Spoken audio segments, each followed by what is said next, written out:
O professor Hubert Grutel obteve o doutorado em Direito pela Universidade de Poitiers em 1968. Lecionou na Faculdade de Direito de Pau de 1969 a 1972 e na Faculdade de Direito de Tours de 1972 a 1989. É professor na Universidade Montesquieu Bordeaux IV, seção de Direito Privado, desde 1989.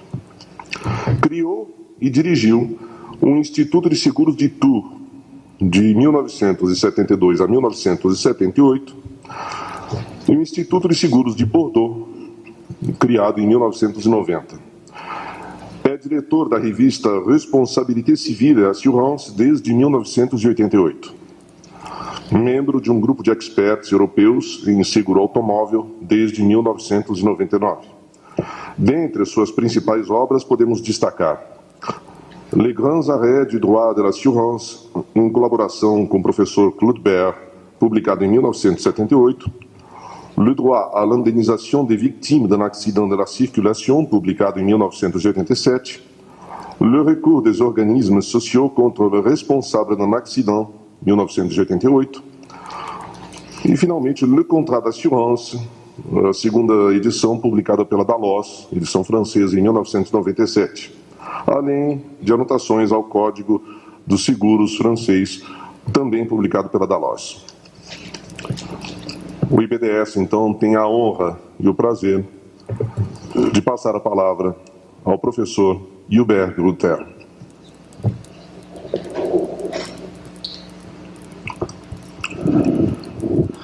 Monsieur le Président, mes chers collègues professeurs, mesdames et messieurs, je tiens tout d'abord à remercier l'Institut brésilien de droit des assurances et maître Ernesto Cirulic, je ne sais pas s'il faut dire le fondateur-président ou le président-fondateur, bien, bref. Fondateur. Donc, je vous remercie de m'avoir fait l'honneur de participer à ce forum. Et après la première journée, je tiens à dire qu'à mes yeux, le forum est une totale réussite qu'envieraient certainement bien des organisateurs de colloques ou de forums dans mon pays. Il m'a été demandé, comme à mon collègue Luc Maillot de l'Université de Lyon, de parler du droit français par comparaison avec les dispositions sur l'assurance du chapitre 15 dans le nouveau Code civil brésilien. Nous nous sommes répartis la tâche et, en ce qui me concerne, je parlerai des dispositions générales. Toutefois, auparavant, et ça me servira d'introduction, il convient que je donne un certain nombre d'indications, un certain nombre de généralités sur le droit des assurances français. Je précise le droit du contrat d'assurance terrestre. Actuellement, le droit du contrat d'assurance terrestre constitue une partie du Code des assurances, Code des assurances qui date de 1976 et qui est aux juristes d'assurance une sorte de petit livre rouge, ainsi que vous pouvez le constater. Cependant, en 1976, les dispositions dans le Code n'étaient pas des dispositions nouvelles. En fait, il s'est agi à ce moment de rassembler, d'ordonner, pour finalement codifier des dispositions qui étaient éparses dans des lois, dans des arrêtés, dans des décrets. Et si bien que il faut remonter avant 1976 pour voir où se trouvent les origines du droit du contrat, à soutenir que le contrat d'assurance n'est pas un contrat aléatoire, mais que c'est un contrat commutatif. Vous voyez par conséquent que nous sommes en parfaite communauté de vues sur le sujet. Donc, rien dans le code napoléonien, et comme peu à peu, au XIXe siècle, l'assurance se développait, bien la relation entre l'assureur et l'assuré relevait de la liberté contractuelle. La liberté contractuelle, vous savez que lorsqu'elle est utilisée à leur profit par les assureurs, tourne le plus souvent à une sorte d'asservissement de l'assuré.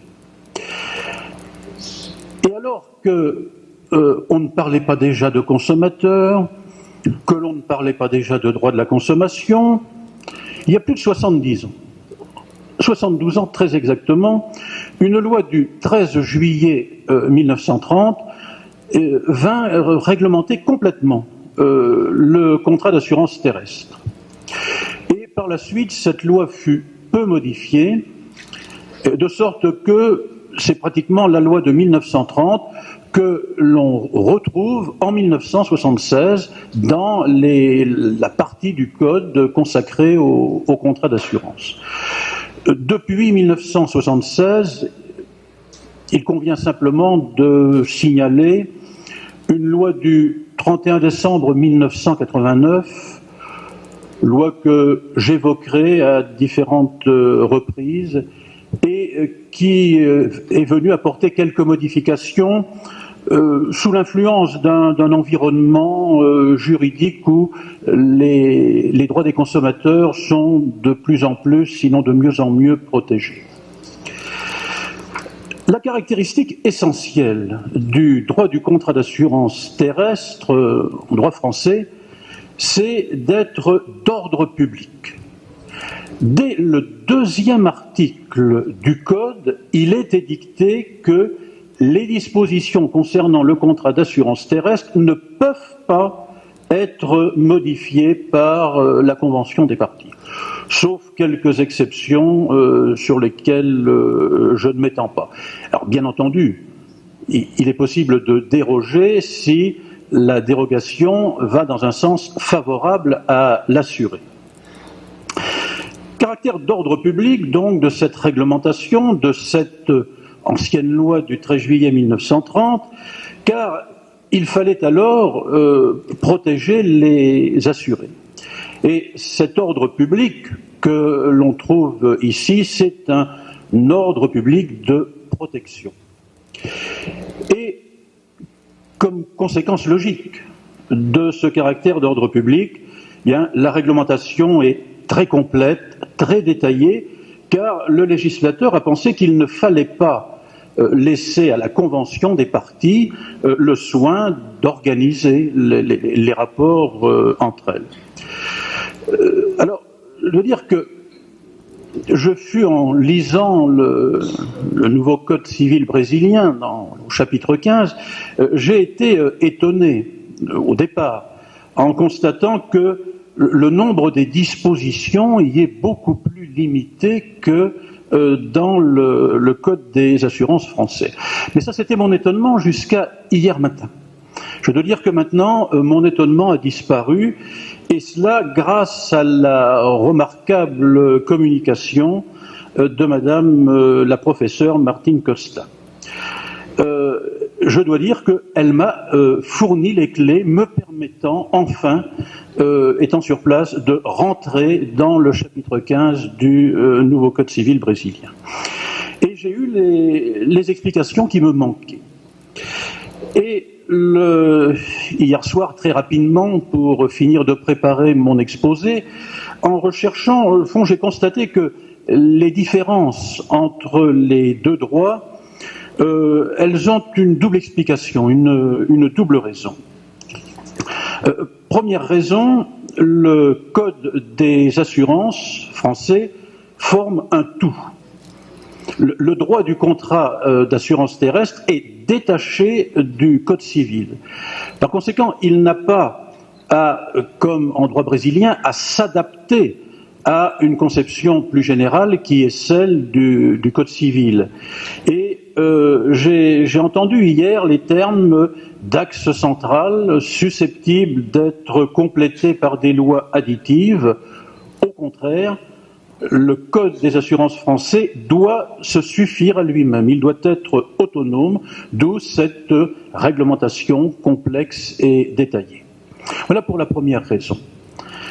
Deuxième raison, il n'existe pas dans le Code des assurances français de clause générale, de clausula generalis, à partir desquelles, comme j'ai cru le comprendre en droit brésilien, à partir desquelles le juge déterminerait des conséquences pratiques, des conséquences concrètes. Pardon.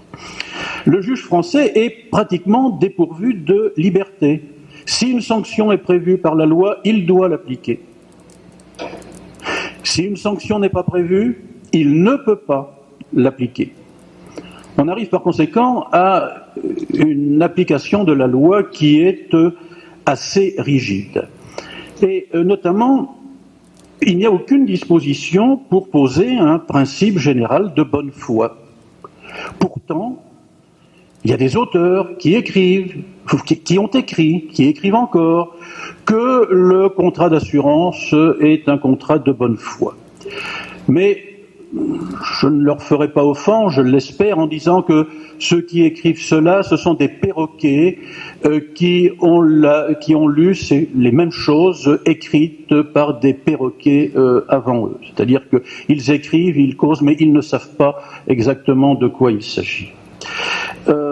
Alors, certes, il existe en droit français des règles qui sont semblables aux règles déduites en droit brésilien, ou qui seront déduites du principe de bonne foi. Seulement, ces règles ne sont pas fondées sur un tel principe. Elles trouvent leur fondement formel dans une disposition particulière de la loi. Et il ne faut pas chercher plus loin pour avoir une explication. Quoi qu'il en soit, à l'œuvre du législateur, il faut ajouter l'œuvre de la jurisprudence. La Cour de cassation française, qui est notre Cour suprême à nous, joue un rôle important dans l'interprétation des textes. Lorsqu'il s'agit de textes récents, c'est normal. Mais il y a des dispositions issues de la loi de 1930 qui, aujourd'hui encore, sont soumises à l'interprétation. Plus exactement, disons que ce sont de nouvelles interprétations qui sont données. Ce qui fait que la jurisprudence favorise les changements. De la même façon, d'ailleurs, je l'ai dit en particulier avec la loi de 1989, le législateur lui-même a peu à peu apporté des modifications. Alors, ces différentes modifications en jurisprudence, en législation, trouvent une explication. La loi de 1930, tout en protégeant les assurés, mais en prenant conscience également qu'il faut aussi protéger les assureurs, la loi de 1930 s'était efforcée de trouver un équilibre entre la nécessité de protéger l'assuré et la nécessité de protéger la mutualité.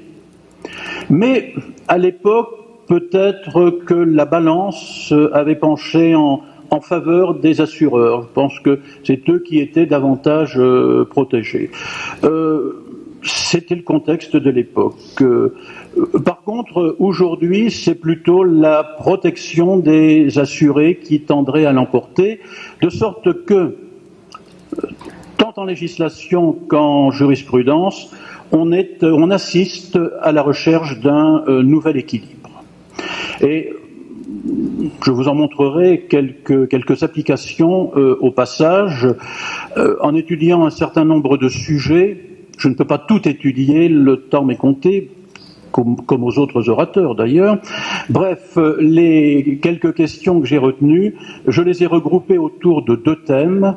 Premier thème, l'existence du contrat. Second thème, l'exécution du contrat. Existence du contrat d'assurance, tout d'abord. Le terme existence est entendu largement, car d'une part, je parlerai des actes qui influent directement sur l'existence du contrat, et puis ensuite, je dirai quelques mots de l'objet du contrat, c'est-à-dire la garantie que l'assureur accorde à l'assuré.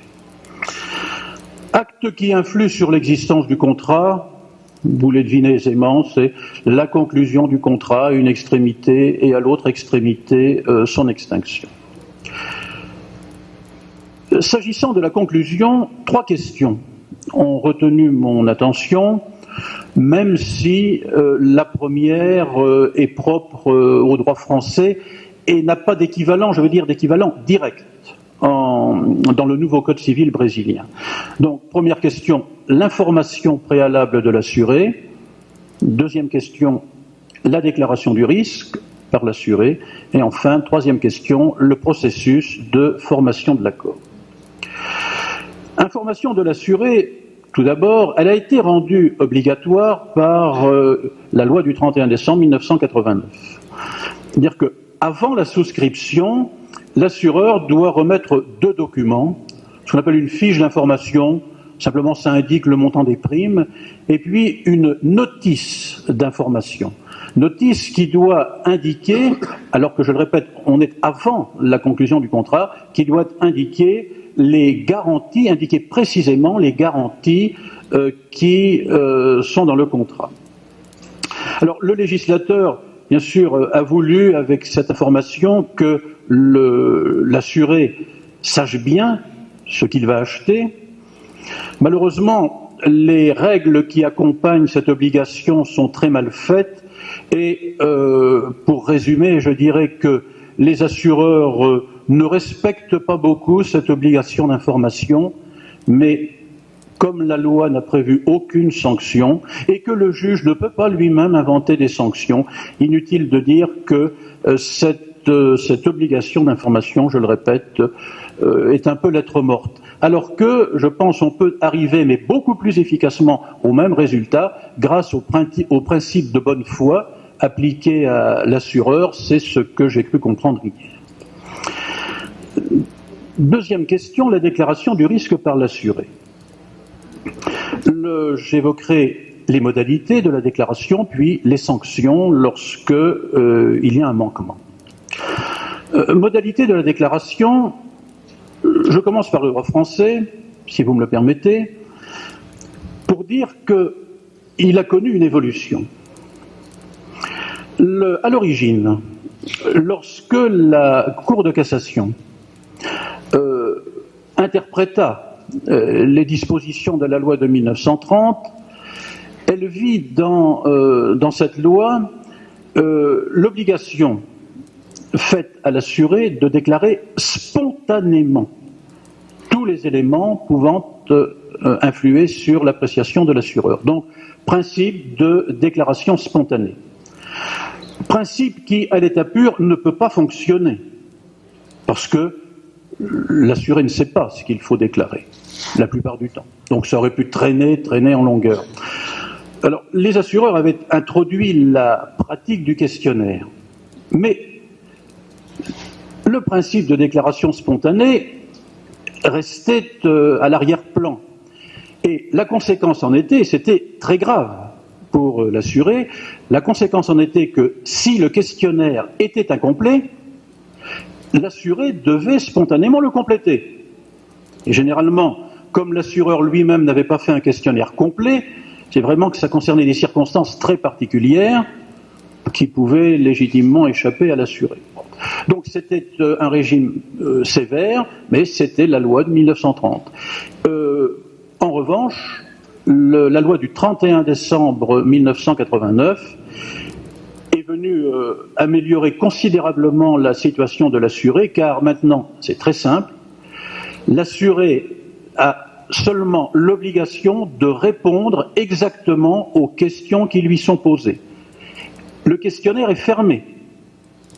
Et à partir du moment où il a répondu aux questions, l'assureur ne peut pas lui reprocher de ne pas avoir déclaré quelque chose qui ne faisait pas l'objet d'une question. Alors, par comparaison, et là je m'avance si vous le permettez sur la pointe des pieds, ce que j'ai lu dans le nouveau Code civil brésilien me donnerait à penser que le régime institué se rapproche plus d'un système de déclaration spontanée, Je suis allé sur la pointe des pieds, je vais même m'arrêter maintenant. Je crois qu'il vaut mieux que je n'insiste pas sur ce point qui vous concerne plus. Les sanctions maintenant, sanctions en cas de manquement, en cas d'inexactitude, nos deux droits font une distinction entre l'assuré de mauvaise foi et l'assuré de bonne foi. Mais je ne vois pas de correspondance exacte au sujet des sanctions. Seulement ici, je crois que les divergences que l'on peut rencontrer trouvent peut-être une explication, dans la mesure où, en droit français, on n'entend pas l'assuré de bonne foi comme on l'entend, me semble-t-il, en droit brésilien. Car j'ai cru comprendre hier que l'assuré de bonne foi, c'est celui qui ignore l'existence d'une circonstance qu'il faudrait déclarer à l'assureur. En droit français, celui qui ignore l'existence d'une circonstance, puisqu'il l'ignore par hypothèse, il est dispensé de l'obligation de déclarer, et il n'encourt aucune sanction, même pas d'augmentation de la prime. Bon. Alors que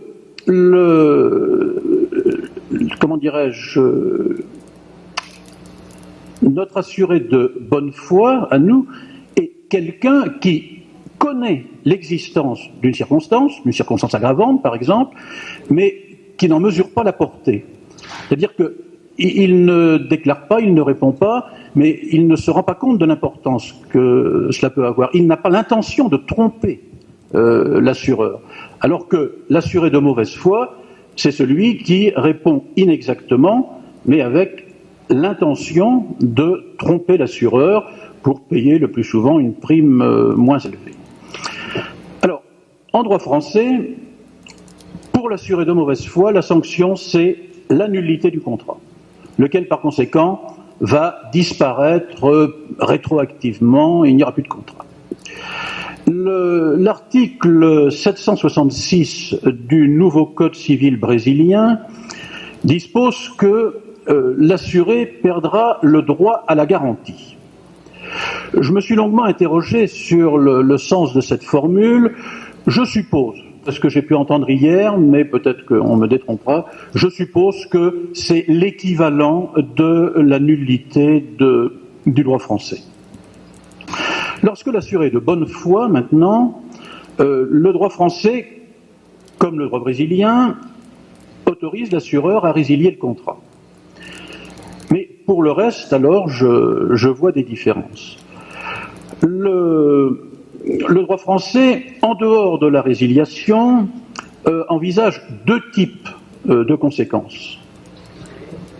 D'une part, et dès lors qu'il ne résilie pas le contrat, il va proposer à l'assuré de poursuivre le contrat en augmentant la prime, mais seulement pour le futur. L'assuré étant libre, bien entendu, de refuser cette augmentation, auquel cas l'assureur résiliera. Mais ça, c'est pour le futur seulement.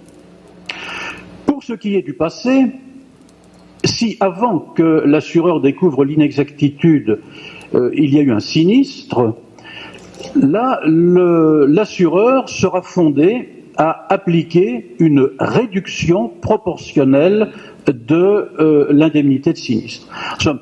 Le sinistre n'a pas été entièrement financé, si je puis dire, la prime était insuffisante, l'assuré n'était qu'incomplètement, que partiellement garanti, donc son indemnité sera réduite dans les mêmes proportions. Le droit brésilien, à l'article 766, j'ai vu que si l'assureur ne résilie pas, il va proposer l'augmentation de la prime, mais pour le passé, s'il y a eu un sinistre, j'ai pu comprendre que la garantie resterait totale. Au sujet maintenant du processus de formation de l'accord, comme le droit français, le nouveau Code civil brésilien considère, à juste titre d'ailleurs, que le processus de formation commence par une proposition de l'assuré. Ce qui fait que c'est l'assuré qui va être celui qui fait l'offre de contracter, offre qui sera dans l'attente d'une acceptation de l'assureur. Alors, en droit français, il y a un grand principe, qui est le principe du consensualisme du contrat d'assurance. Le contrat se forme par le seul échange des consentements, sans qu'il soit nécessaire que s'y ajoute une forme quelconque. Par conséquent, lorsque la police est émise, lorsqu'elle est remise à l'assuré, elle constitue l'acceptation de l'assureur. Mais aussi bien, l'acceptation peut être donnée autrement, par lettre, par fax, enfin tous les moyens modernes, alors même que la police ne serait pas déjà émise. Vous voyez, l'émission, la remise de la police, ça ne serait qu'une manière d'accepter la proposition de l'assuré. Mais il y a d'autres manières. Autrement dit, l'émission de la police n'est pas une condition de forme de la réalisation de l'accord. Quand j'ai examiné l'article 759 du nouveau Code civil brésilien, j'ai vu qu'il est fait allusion à l'émission de la police. Et la question que je me pose, et je ne prétends pas la résoudre à votre place, disons que je vous la pose, la question que je me pose est de savoir quelle est la portée de l'émission de la police. Est-ce qu'elle est nécessaire, cette émission, à la formation de l'accord ? Est-ce que, par conséquent, elle serait une condition de forme de la conclusion du contrat ? Je répète, je pose la question, peut-être aurais-je la réponse, vous voyez, par un phénomène inverse, où c'est plutôt moi qui poserai des questions qui pose des questions à la salle. Voilà pour la conclusion du contrat. Voyons maintenant l'extinction du contrat. J'ai remarqué qu'en dehors de quelques cas particuliers, on ne trouve pratiquement rien dans le nouveau Code civil brésilien, du moins dans la partie consacrée à l'assurance. Alors que, par comparaison, le Code des assurances français est très complet sur le sujet. Je précise toutefois que ce que je vais dire maintenant ne concerne pas les assurances sur la vie en raison de leur caractère particulier. Alors, cette précision étant faite, la résiliation du contrat d'assurance permise par la loi se rencontre dans deux contextes. Le premier contexte se place entre deux échéances annuelles du contrat. Il faut supposer alors qu'un événement survient faisant que l'une des parties peut avoir intérêt à la résiliation. À partir du moment où la loi l'autorise à résilier le contrat, que ce soit l'assureur, que ce soit l'assuré, ou que ce soit indifféremment l'un ou l'autre, eh bien, la résiliation sera possible. Avec le second contexte, au contraire, on se situe au moment d'une échéance annuelle. Et à ce moment, l'assureur comme l'assuré vont être autorisés à résilier unilatéralement le contrat.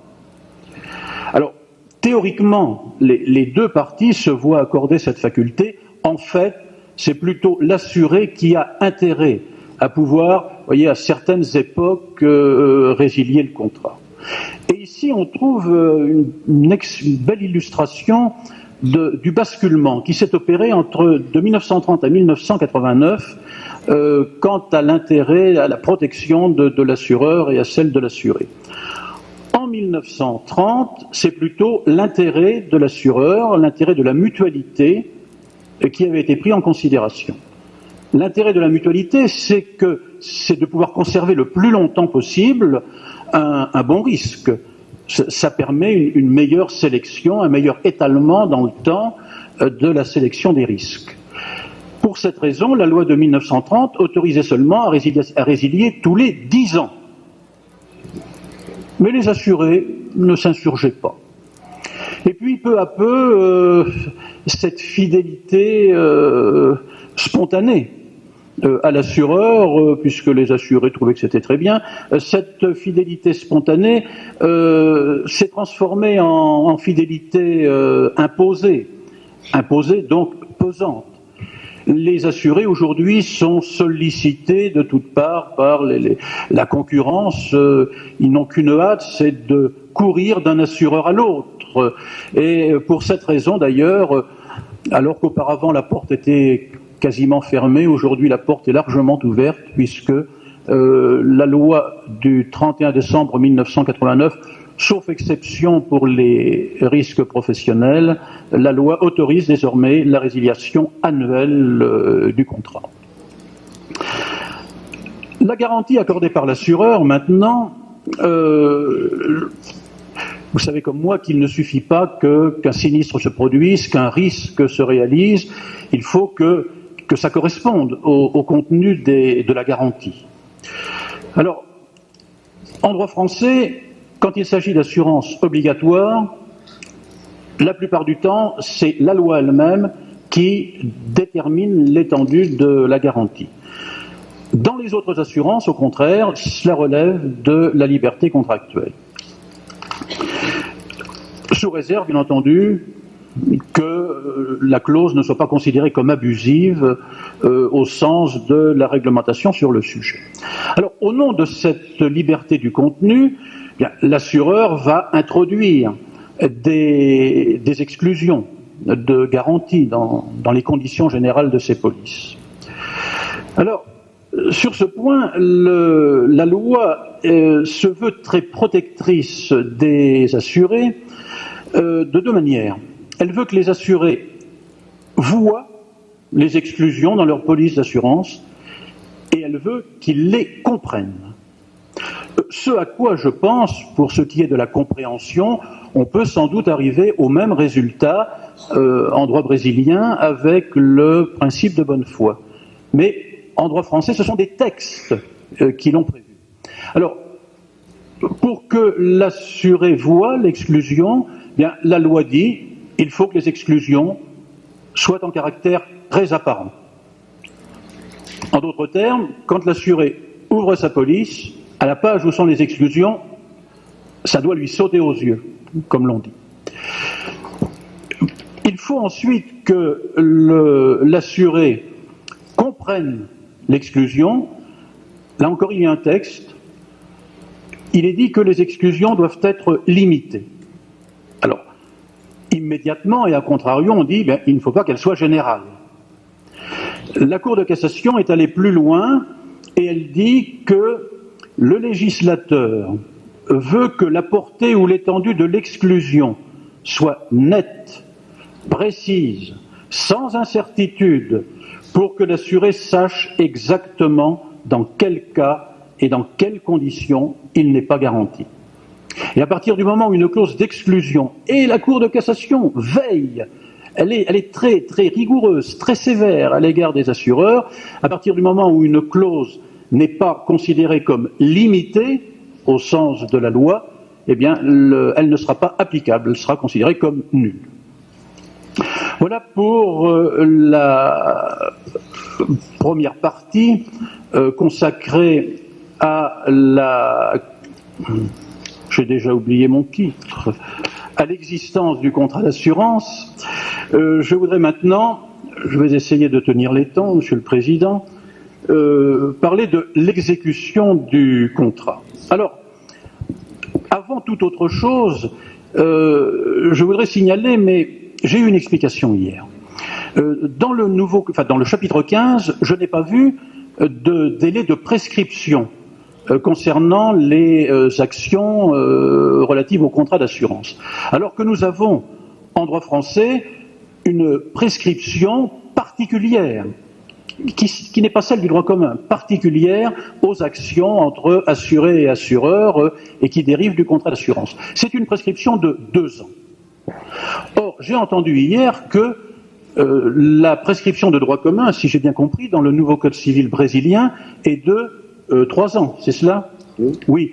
Et alors, du coup, j'en conclus que c'est cette prescription du droit commun qui serait applicable, faute de dispositions particulières pour l'assurance, qui serait applicable aux actions qui dérivent du contrat d'assurance. Si je me trompe, il sera toujours temps de me contredire par la suite. Cela étant dit, je vais maintenant envisager l'exécution indépendamment de la survenance d'un sinistre, et ensuite l'exécution à l'occasion d'un sinistre. Indépendamment en dehors de la survenance d'un sinistre, deux obligations sont mises à la charge de l'assuré.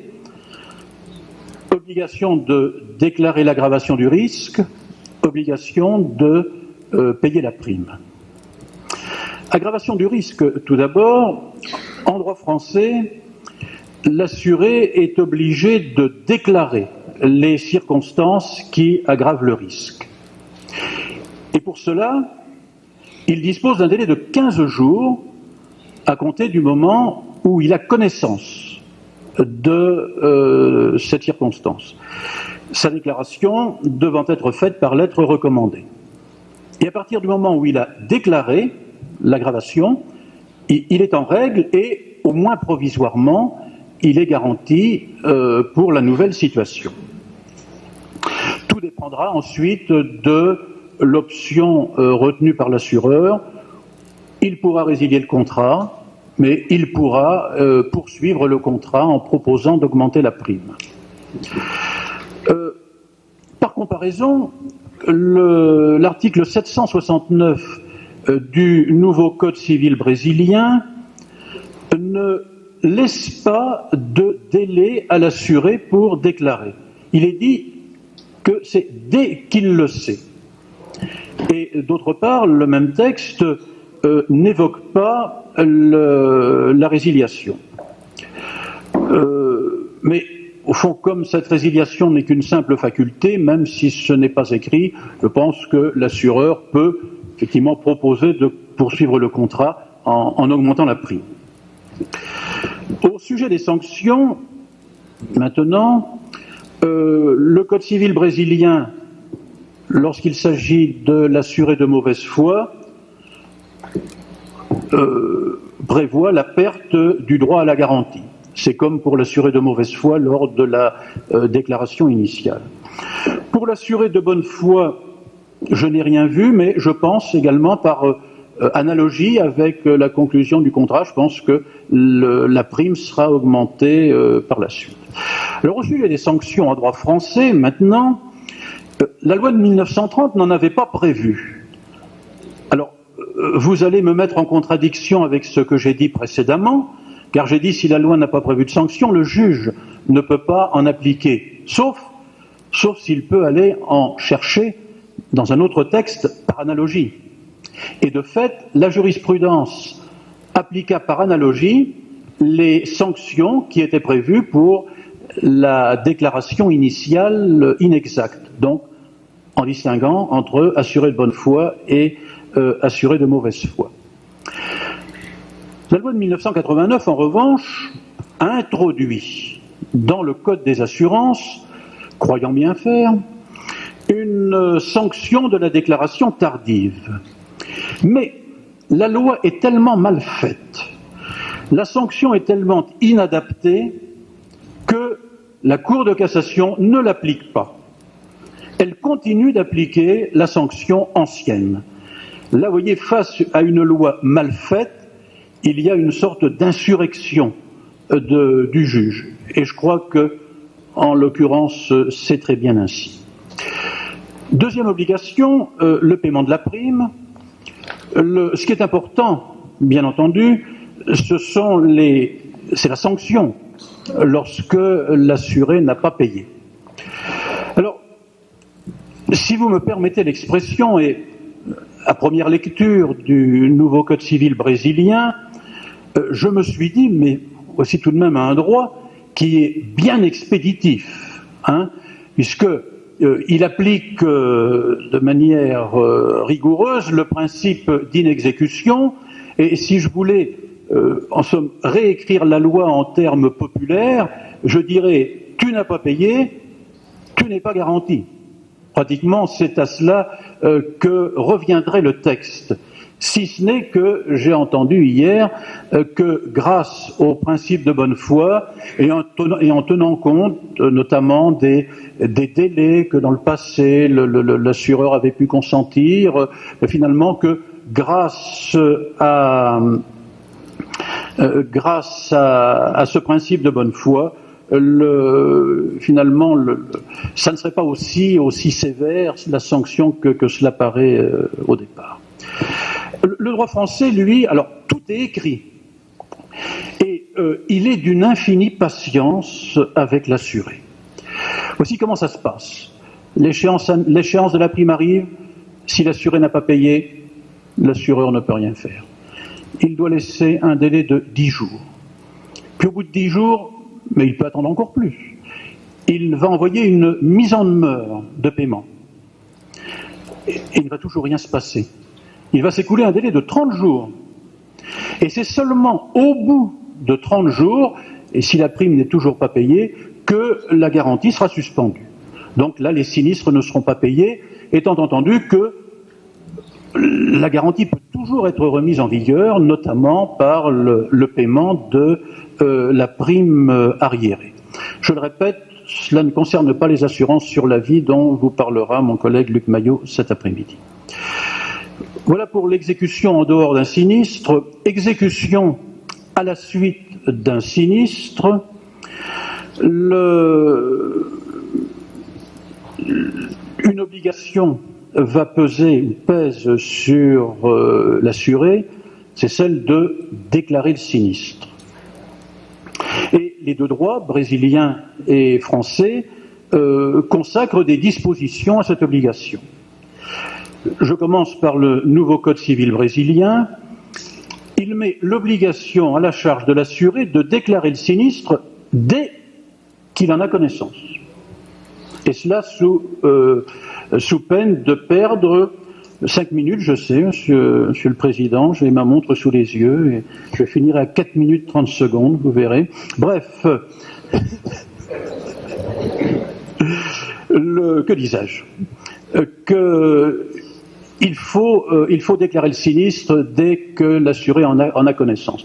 Alors là aussi, je me suis dit, mais enfin, c'est très sévère, parce que, à la limite, c'était ma première impression, l'assuré est exposé à l'arbitraire de l'assureur qui pourrait lui dire « Mais monsieur, vous deviez me déclarer le sinistre dans la minute où il s'était produit à la lettre. » Oui, mais grâce au principe de bonne foi, je pense qu'il sera possible, au titre des conséquences concrètes, il sera possible sans doute d'introduire une notion de délai raisonnable pour déclarer le sinistre.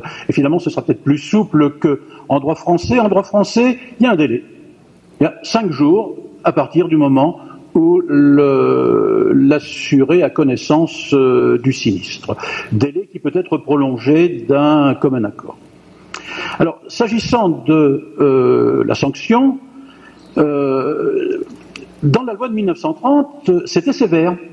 La sanction, c'était celle de la déchéance de garantie, l'équivalent de la perte du droit à indemnisation, et non pas l'équivalent de la perte du droit à la garantie. Je crois qu'il faut faire la différence entre les deux dans votre droit. Donc, déchéance de garantie, et à l'époque, dans la loi de 1930, il suffisait de constater le retard, même un jour de retard, et la sanction s'appliquait. La loi de 1989 est venue réformer cela, et pour que la déchéance s'applique, il faut que l'assureur fasse la preuve que le retard lui a causé un préjudice, ce qui est très rare. Alors, en terminant cette intervention, je vous rappelle que je suis professeur à l'université de Bordeaux. Or, il faut que vous sachiez que les habitants de Bordeaux sont des gens insupportables. Ils pensent que, comme le vin de Bordeaux, ils sont les meilleurs et que le reste du monde ne mérite pas que l'on s'intéresse à lui.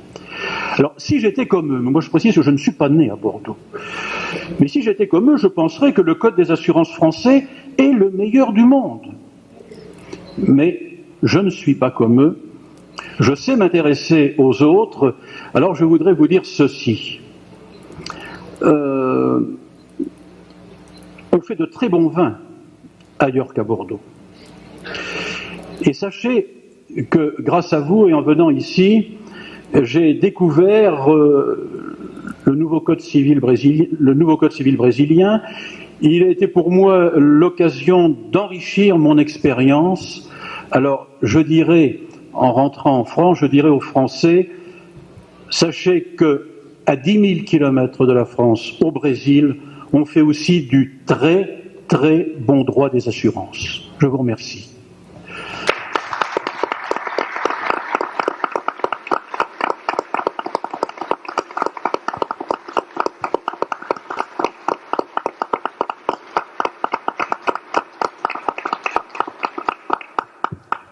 Ontem eu notei a empolgação da delegação francesa quando foi mencionada a ideia de comutatividade a partir do artigo 757 do novo Código Civil brasileiro.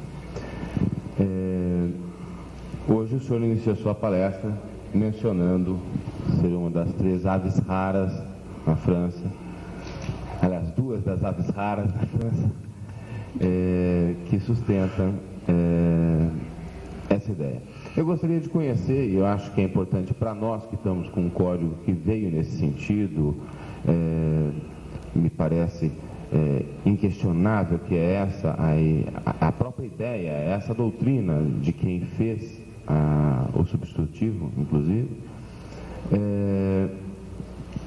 do porquê o senhor, o Luc Mayot, e esse terceiro que nós gostaríamos de conhecer,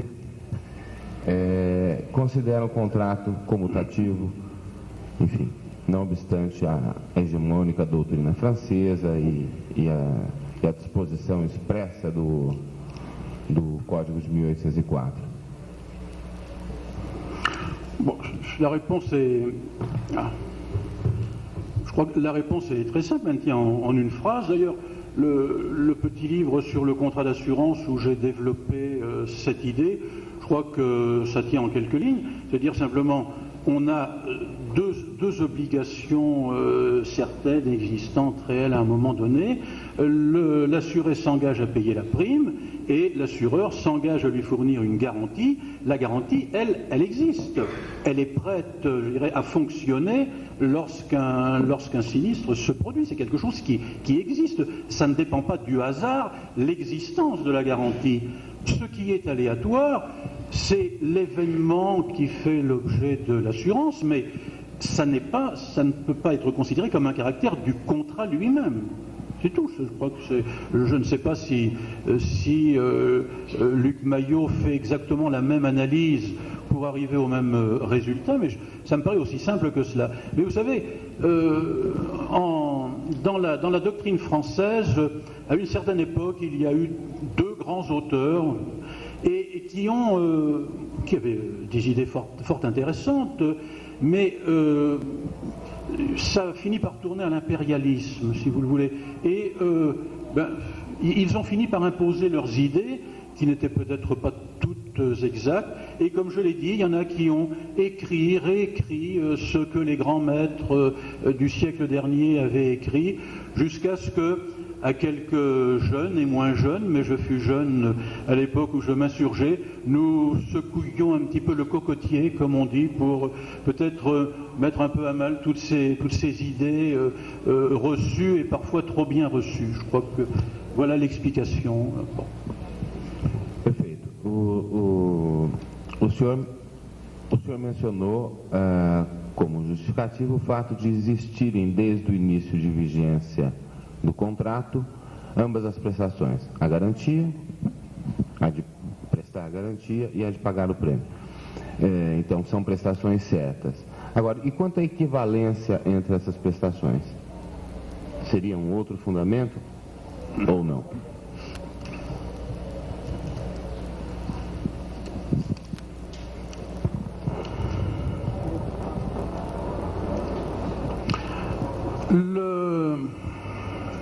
Normalement, il y a une proportionnalité de la prime au risque. Je veux dire par là que le montant de la prime correspond à l'étendue de la garantie qui est offerte. Je dirais que ça, c'est une considération d'ordre technique. Il se trouve que la Cour de cassation. Bon, je ne l'ai que très rapidement évoqué. J'ai mis en avant l'utilité de son rôle pour interpréter la loi, pour unifier l'application de la loi.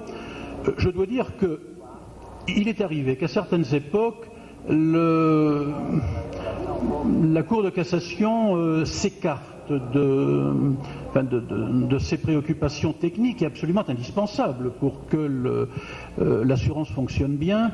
Et il y a une douzaine d'années en particulier, il y a eu je dis les choses comme elles le sont, je n'attaque personne parce que je ne citerai pas de nom, mais il y a eu un président dans une chambre à la Cour de cassation qui vouait une certaine haine aux assureurs et qui a réussi pendant 2 ans ou 3 ans, si vous le voulez, à faire adopter des interprétations de la loi par sa chambre là, qui manifestement ignorait la nécessaire équivalence entre prime et garantie et considérait que telle exclusion, non, ça n'avait pas lieu d'être, que ça ôtait au contrat tout son intérêt, ou que c'est cela. Bon, alors, au nom de cette idée un peu fumeuse, alors des exclusions, en particulier, je pense que s'il y a des assureurs dans cette salle, ils me suivront facilement. Je pense que les assureurs brésiliens comme les assureurs français, en matière d'assurance de responsabilité civile du fait des produits, exclut les dommages subis par le produit lui-même. Que ce soit pour le remplacer, que ce soit pour le réparer, que ce soit pour assumer les conséquences d'une résolution avec remboursement du prix. Bon, cette exclusion, elle est indispensable. Eh bien, pendant 3 ans, la Cour de cassation a estimé que non, il ne fallait pas appliquer cette clause parce que ça enlevait tout intérêt au contrat. Et puis, les choses sont rentrées dans l'ordre. Et donc, actuellement, je pense que la Cour de cassation respecte assez bien cette équivalence. Alors, il faut également voir les choses d'une autre manière, car dans la directive sur les clauses abusives, il est fait allusion. Bon, la directive sur les clauses abusives s'applique au contrat d'assurance, ce n'est pas dit directement, mais c'est dans un considérant où il est dit que, en somme, le juge, pour déterminer si une clause, par exemple une clause d'exclusion est abusive, il faut par ailleurs qu'il prenne en considération, je dirais, la prime qui a été payée. Si une prime a été payée en considération du fait qu'une exclusion était stipulée, il ne serait pas normal ensuite de dire cette clause est abusive, ce qui obligerait finalement l'assureur à payer pour quelque chose, plutôt à garantir quelque chose pourquoi il n'a pas reçu de prime, et il n'y a rien d'abusif à ne pas fournir une prestation pour laquelle on n'a pas été payé. Ça reviendrait alors à rentrer dans un restaurant et dire moi pour le prix du menu je vais manger avec toute la carte.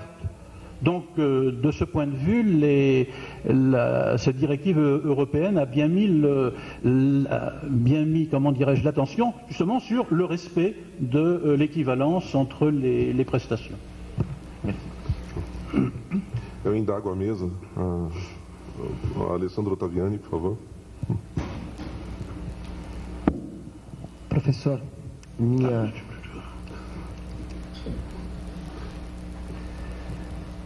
questão se situa no âmbito da política do direito. O senhor mencionou que na França uma infinidade de disposições seriam de ordem pública. Talvez, aliás, esse seja o caráter fundamental do ordenamento securitário francês, ser de ordem pública. Entretanto, este ordenamento passou, nos últimos anos, por um assédio de 2 diferentes ordens de políticas e ideologias. Por um lado, a onda de desregulamentação, advinda aí no bojo do neoliberalismo. E por outro, na Europa, pela questão da União Europeia, que é uma espécie de produtor incessante de novas regulamentações. Eu queria saber como é que se situa esse caráter de ordem pública, que é uma característica bastante peculiar da França, face a esses dois movimentos distintos de postulações político-jurídicas.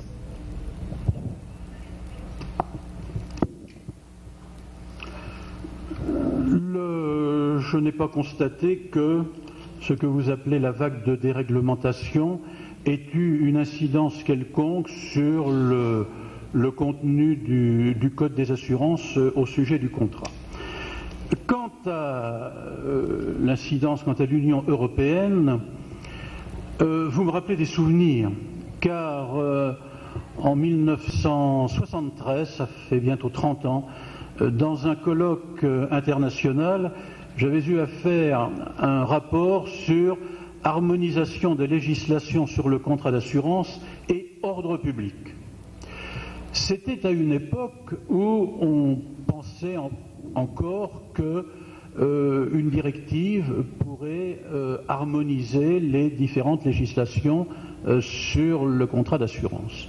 Et même à l'époque, c'était présenté comme un impératif, car le traité de marché commun avait institué, pour que le marché des assurances soit véritablement commun avant d'être unique comme il l'est maintenant, donc avait instauré deux libertés. La liberté d'établissement, qui autorise une entreprise d'assurance à ouvrir une succursale dans un autre État membre de ce qu'était le marché commun, de ce qu'on appelait le marché commun à l'époque.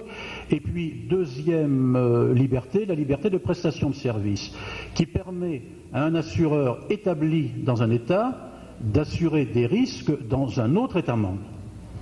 Et dans les programmes de 1961 sur les assurances, il avait été prévu que l'harmonisation des législations sur le contrat était un préalable à l'instauration de la liberté de prestation de service. Et le fait est que pendant 15 ans, on a discuté à Bruxelles, des délégations des différents pays se sont réunies pour essayer d'harmoniser le droit du contrat. Alors il y a eu des avant-projets, des projets, des propositions de projets de directives d'harmonisation, et finalement ça n'avançait pas. Personne ne pouvait se mettre d'accord, il y avait des grands ensembles qui se heurtaient, et finalement en 1988, eh bien, la liberté de prestation de services en assurance dommage a été organisée, et on n'avait toujours pas harmonisé les législations sur le droit du contrat. De sorte que, bien, comme les législations ne sont pas harmonisées, il a fallu prévoir des règles pour déterminer quelle serait la loi applicable à un contrat conclu en libre prestation de service. C'était en 1988. Plus récemment encore, dans les considérants d'une directive, j'ai pu lire, enfin tout le monde a pu lire d'ailleurs, que l'harmonisation des législations sur le contrat ça ne faisait pas partie des urgences, de sorte que aujourd'hui, chaque État membre reste avec sa législation sur le contrat d'assurance. Il n'y a pas d'interférence, et par conséquent, le caractère d'ordre public, j'y reviens, le caractère d'ordre public de notre, des dispositions de notre code, pratiquement subsiste. Alors j'entends bien que il y a pour certains risques, avec la possibilité, mais même pas, vous voyez, pour certains risques, ce qu'on appelle les grands risques, il y a une possibilité de choisir la loi qui sera applicable au contrat. De même, pour même des contrats plus courants, si vous avez le risque qui est situé dans un État et le preneur d'assurance qui est domicilié dans l'autre État, il est possible de choisir entre les deux lois. Mais il y a dans la directive sur la libre prestation de services et sur le choix de la loi une disposition pour dire que quelle que soit la loi choisie, ça ne peut pas porter atteinte aux dispositions de la loi nationale. Mais disons que dans l'esprit de la directive, c'était un ordre public très, très étroit, vous voyez, très, très limité, donc qui n'aurait pas limité beaucoup la portée du choix d'une loi étrangère. Mais quand cette directive a été introduite dans le droit français, là on constate, et cette fois, alors, vous voyez, c'est un renforcement de l'ordre public du droit français, puisqu'il a été dit que pratiquement le choix d'une loi étrangère ne peut pas permettre de déroger aux dispositions d'ordre public du Code des assurances. Donc vous le voyez, c'est un véritable impérialisme de ce droit et de son caractère d'ordre public. Eu peço desculpas à plateia, mas dado o rigor do tempo, eu encerro as perguntas por aqui